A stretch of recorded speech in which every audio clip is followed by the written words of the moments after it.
Hello bull trackers दोस्तों, एक बार फिर मार्केट्स प्रेशर में है। अगर हम निफ्टी की बात करें तो निफ्टी की आज की क्लोजिंग 22,000 लेवल से नीचे हुई है।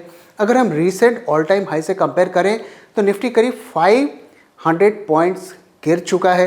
अगर फरवरी के महीने की बात करें तो फरवरी में निफ्टी सिर्फ 1% अप रहा और ग्लोबल मार्केट से अगर हम कंपेयर करें तो वहाँ पर क्लियर अंडर परफॉर्मेंस हमें दिखता है। और ऐसा तब हुआ जब फरवरी के महीने में FIIs ने नेट बाइंग की है। हालांकि बहुत ज़्यादा उन्होंने बाइंग तो नहीं की, करीब 600 to 700 मिलियन डॉलर्स की है। और ये बाइंग जो है जनवरी महीने के हेवी सेलिंग के बाद आई।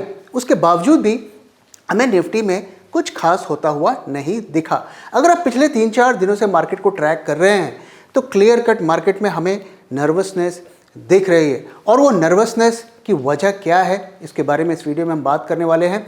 साथ ही इस हफ्ते ऐसा क्या डेटा या रिपोर्ट्स आने वाली हैं जो बहुत इंपॉर्टेंट है मार्केट्स के लिए, और वो मार्केट्स के आने वाले टाइम में ट्रेंड को डिसाइड करने वाली है। वीडियो को आगे बढ़ाने से पहले एक चीज़ आपके साथ शेयर करना चाहता हूं कि अगर आप प्रो या HNI ट्रेडर हैं तो आपके लिए हमारा एक स्पेशल ट्रेडिंग प्रोग्राम आ रहा है। 2 डेज इवेंट कोलकाता में होने वाला है, जहां पे आप प्रोफेशनल वे की ऑप्शंस लर्निंग सीख सकते हैं। तो इस प्रोग्राम का डिटेल जल्दी ही मैं आपके साथ शेयर करने वाला हूं। ये 2 दिन का इवेंट होगा और ये ऑफलाइन होगा, यानी कि हम फेस टू फेस बैठकर इन चीज़ों के बारे में बात करेंगे।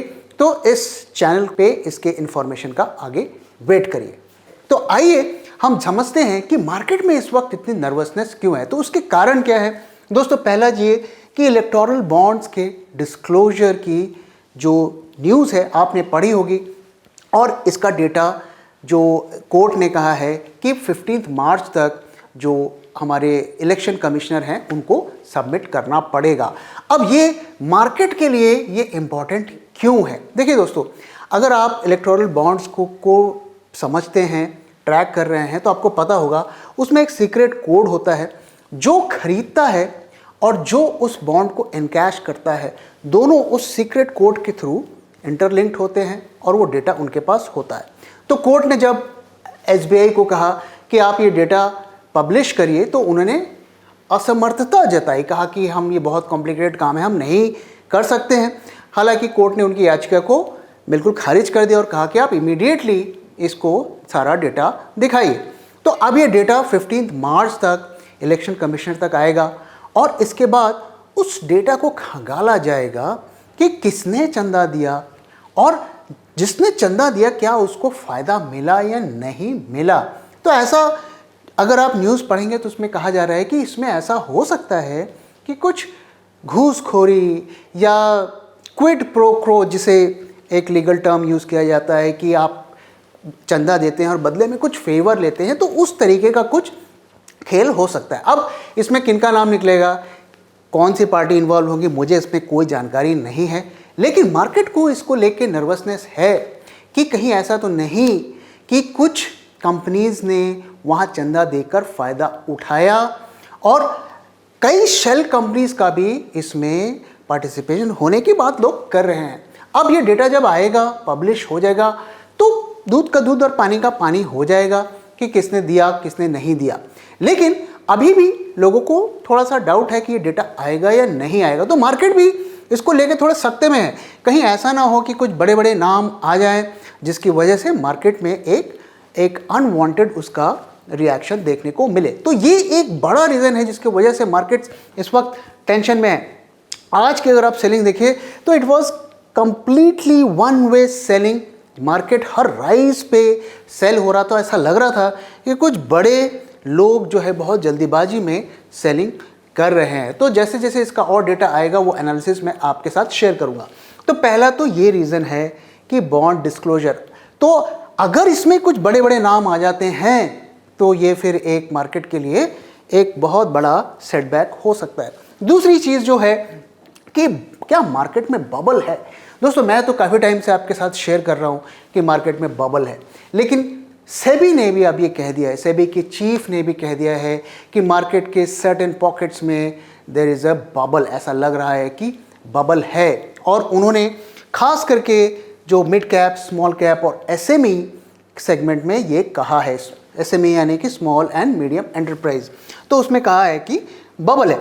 तो आइए ज़रा देखते हैं कि क्या वाकई में मार्केट में बबल है, और जो सेबी चीफ कह रही हैं कि बबल है मिड कैप स्मॉल कैप में, तो वहाँ पर क्या सिचुएशन, आइए इसको समझते हैं।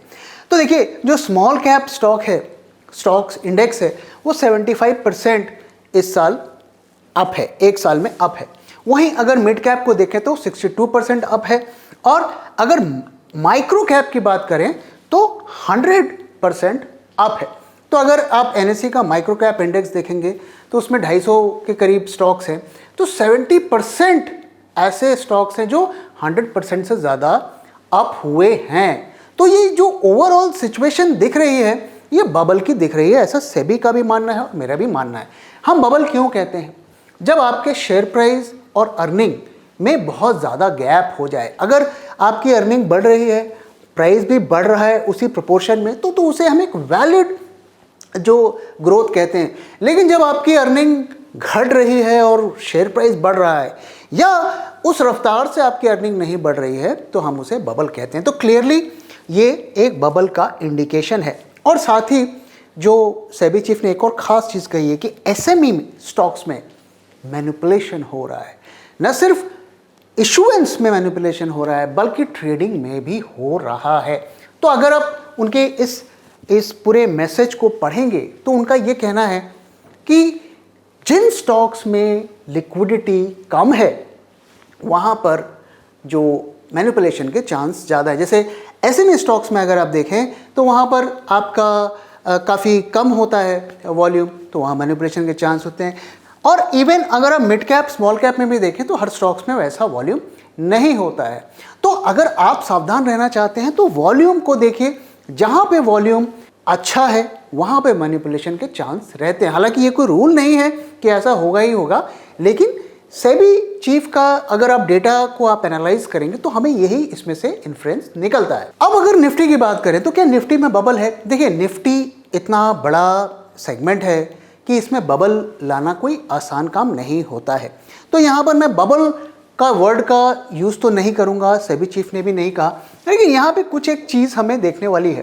तो मार्च के महीने में अगर आप देखिए तो 335 पॉइंट्स निफ्टी लूज़ कर चुका है, जो भी रीजंस हम डिस्कस कर रहे हैं उसकी वजह से। फरवरी के महीने में करीब 200 पॉइंट्स निफ्टी अप था। अगर हम मार्च 2023 से कंपेयर करें तो करीब 31% अप है। और अर्निंग्स की बात करें तो अर्निंग्स करीब 18% ही अप है। तो आप क्लियरली गैप देख सकते हैं कि जितना अर्निंग हुआ तो उससे ज़्यादा का राइज हुआ। तो इसे मैं बबल तो नहीं कहूँगा, it is Okesh kind of thing. लेकिन दोस्तों, सिर्फ यही एक क्राइटेरिया नहीं होता है। अगर आप MSCI इंडिया का इंडेक्स देखें तो वो भी हिस्टोरिकल एवरेज से ऊपर ट्रेड हो रहा है, 20 टाइम्स 1 ईयर फॉरवर्ड PE से ऊपर चल रहा है। निफ्टी भी का भी PE हिस्टोरिकल लेवल से ऊपर चल रहा है। तो इन सब वजह से भी यहाँ पर ऐसा कहा जा रहा है, मैं बबल का वर्ड तो यूज़ नहीं करूँगा, लेकिन एक जो एक्सपेंसिव वैल्यूएशंस के का मैं जिक्र यहाँ पे करना चाहूँगा कि वैल्यूएशंस इतनी बढ़ गई हैं कि यहाँ पर खरीदने में कंफर्ट नहीं है। दोस्तों, आपसे मैं जानना चाहता हूँ, जब आप मार्केट में जाते हैं क्या आप महंगा सामान खरीदना पसंद करते हैं? वही वैल्यू आप क्या इस वजह से खरीदना पसंद करेंगे कि मैं अभी खरीद लेता हूँ, बाद में और महंगा हो जाएगा? ऐसी स्ट्रैटेजी आप अगर बहुत कम अमाउंट में करें, कम क्वांटिटी में करें, कम चीज़ों के लिए करें, तब तो बात समझ में आती है।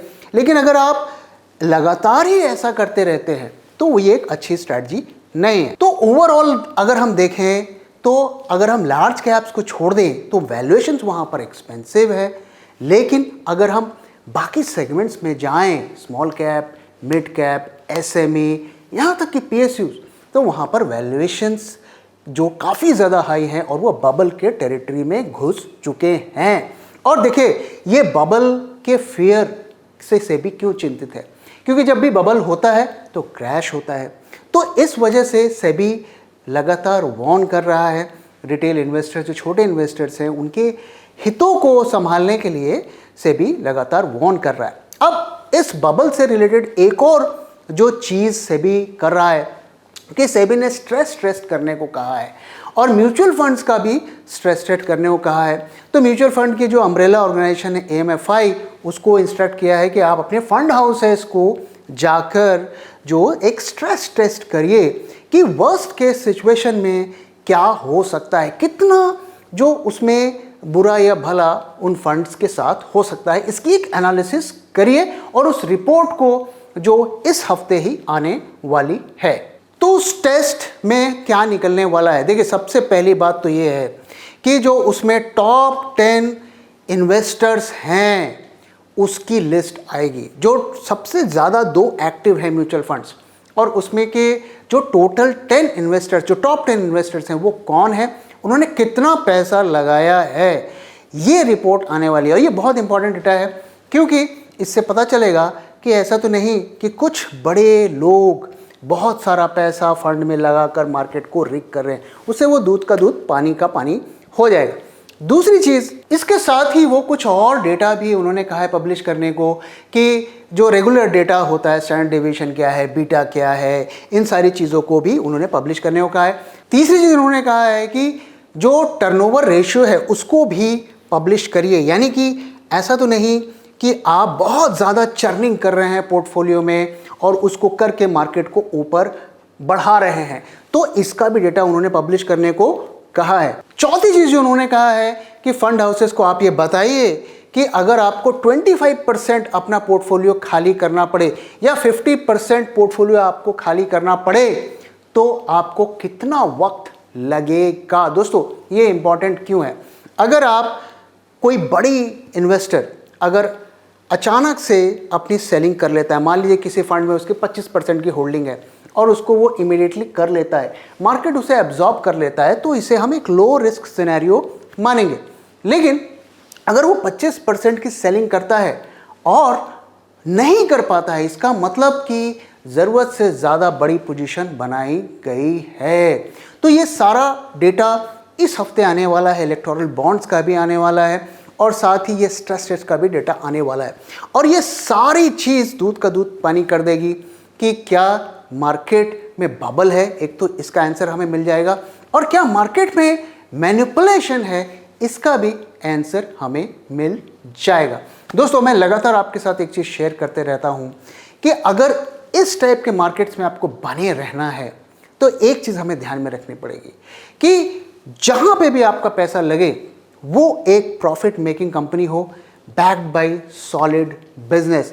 वो हवाई वाली कंपनी ना हो कि 5 साल में ये हो जाएगा, 10 साल में ये हो जाएगा, 15 साल में ये हो जाएगा। उसकी आज की अर्निंग होनी चाहिए, भले ही उसमें रिटर्न्स हमें कम मिले, लेकिन उसका एक सॉलिड बिजनेस मॉडल होना चाहिए, प्रॉफिट मेकिंग कंपनी होनी चाहिए। अगर आप हवाई वाली कंपनी में पैसा लगाते हैं, स्पेकुलेट करना चाहते हैं, तो वहाँ पर ज़रूर करें, लेकिन बहुत कम अमाउंट वहाँ पर लगाएं। यही बात सेबी भी कहने की कोशिश कर रहा है और हम भी आपके साथ यही चीज़ शेयर कर रहे हैं। प्रॉफिट कमाना अलग चीज़ होता है, लेकिन कैपिटल को लूज़ करने से बड़ा पेनफुल बात कोई भी नहीं होता है। तो दोस्तों आपको क्या लगता है, क्या ये डेटा जो आएगा आने वाला है, क्या ये मार्केट को फर्दर ऊपर ले जाएगा या यहाँ से मार्केट में हमें एक शार्प फॉल देखने को मिल सकता है? अपना व्यू शेयर करना ना भूलें। तो दोस्तों thank you very much for watching. Video को मैं यहीं पर ख़त्म करता हूँ। Thank you for watching and thank you for your time.